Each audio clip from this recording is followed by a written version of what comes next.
Patna airport पर शनिवार को अजीबोगरीब हालात देखने को मिले जब बेंगलुरु और चेन्नई से आई दो फ्लाइट्स अपने यात्रियों का लगेज ही छोड़ आईं। एयर इंडिया की फ़्लाइट IX2936 बेंगलुरु से और फ्लाइट XI1634 चेन्नई से पटना पहुंची, लेकिन इन दोनों ही फ्लाइट्स में सवार कुल करीब 300 से ज़्यादा यात्रियों का सामान पटना नहीं लाया गया। जैसे ही यात्रियों को इस बात की जानकारी मिली, एयरपोर्ट पर हंगामा शुरू हो गया। नाराज यात्रियों ने एयरलाइन स्टाफ से जमकर सवाल बरसाए। एयर इंडिया की सफाई आई कि बारिश और रनवे की स्थिति के कारण भारी लगेज नहीं लाया जा सका। वहीं कुछ यात्रियों को बताया गया कि पटना एयरपोर्ट का रनवे छोटा है, इसीलिए फ़्लाइट से भारी सामान नहीं उतारा जा सका।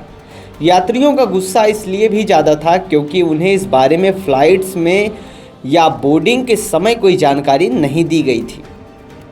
साथ ही 3,500 रुपये एक्स्ट्रा लगेज के चार्ज लिए गए थे और अब लगेज ही नहीं आया।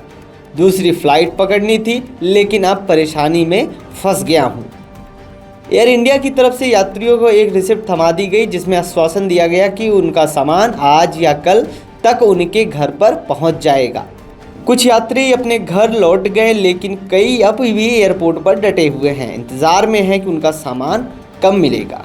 अब देखना ये होगा कि एयर इंडिया यात्रियों से किए गए वादे पर कितना खरा उतरती है। खैर, उससे पहले हम जान लेते हैं फ़्लाइट्स में लगेज नियम क्या कहते हैं। यदि आप फ़्लाइट में हैंडबैग लेकर ट्रैवल करने वाले हैं तो वो मात्र 7 से 10 किलो तक ही होगा।